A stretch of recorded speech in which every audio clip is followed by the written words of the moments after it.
Hi, this is Dr. Richard Ruhling here to welcome you to the Total Health Channel. Thank you for being with us from time to time, and please like and subscribe. Tell your friends about this. Today we're talking about how biblical end times begin this spring. And you might wonder how could that happen, but it's based on Bible information. When Christ was asked about the end of the world, he said to understand the book of Daniel. And in Daniel's 8th chapter, verse 17, the vision at the time of the end. And it's really about a ram and goat conflict. The ram is pushing from the Middle East, and we know that Muslims are pushing from the Middle East. And the horns on the ram, two of them represent the kings of Media and Persia.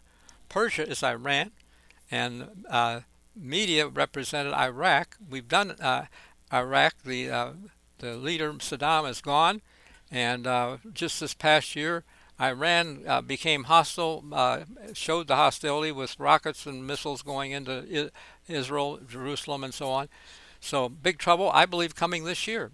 And the reason that I say this year and not another year is because of Leo, the Pope, is the last Pope in Revelation 17, verse 10. It says there are seven kings. Really, it's talking about popes. Popes wear crowns as well as kings do. And that chapter is really about the papacy. It talks about a city of seven hills, that's Rome, etc. Well, bottom line, that the seventh pope is for a short time. And if you were to Google the popes since Mussolini reinstated the papacy in 1929, he gave the Vatican land, and since then, you count the popes, there are really eight. What happened? Well, I think that God is not counting John Paul I. He announced some reforms. I think it worried his colleagues, and he was dead in 33 days. So I don't think he's really counted, didn't have a chance to do anything, but he's not classed with the others who are considered in that verse. And number 7 is a short time. A short time in Revelation is 7 years. There are actually two components. In Revelation 2, verse 20, Jezebel was linked to Elijah's ministry 3.5 years.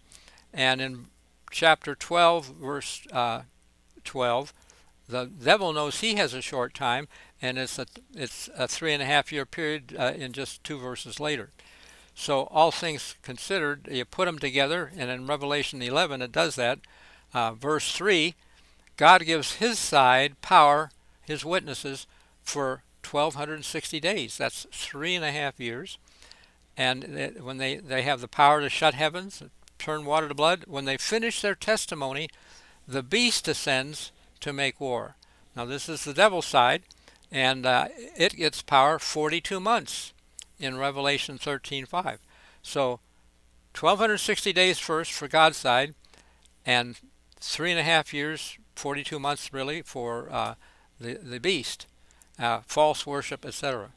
So all things considered, big things are going to happen with the 7 year period that has to start this spring. Why? Because the Bible does not allow fractions of years. It starts a year in, they call it Abib, it's the month of Passover, as in the spring.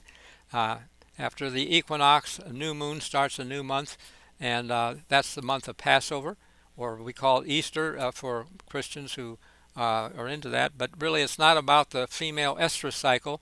It's about a time of judgment when they prayed God would pass over them. Okay, and so we want to be watching, and I believe you'll see Zechariah 14. It's the last chapter of Zechariah before Malachi, and then the New Testament.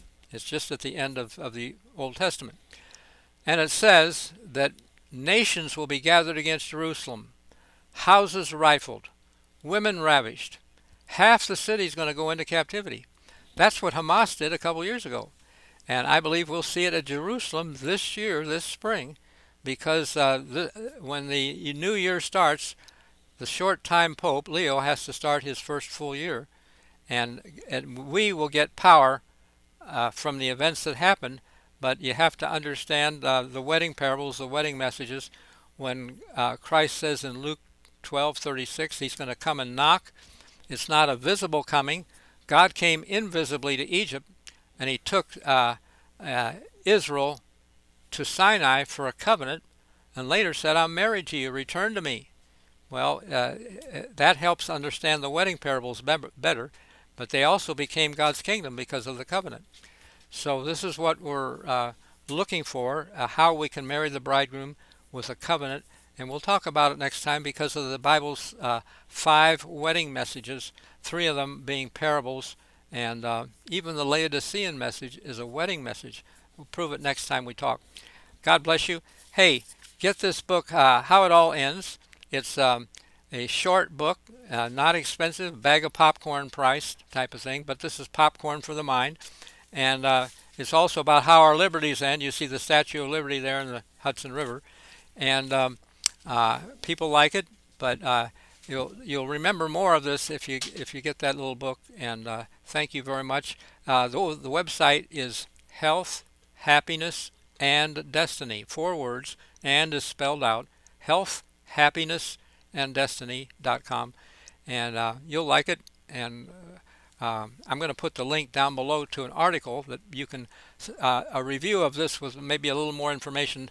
It's beforeitsnews.com. I posted it last night. This morning there were 200 views of it. So take a look. God bless you. Thank you for being with us. And we'll see you again next time. Bye.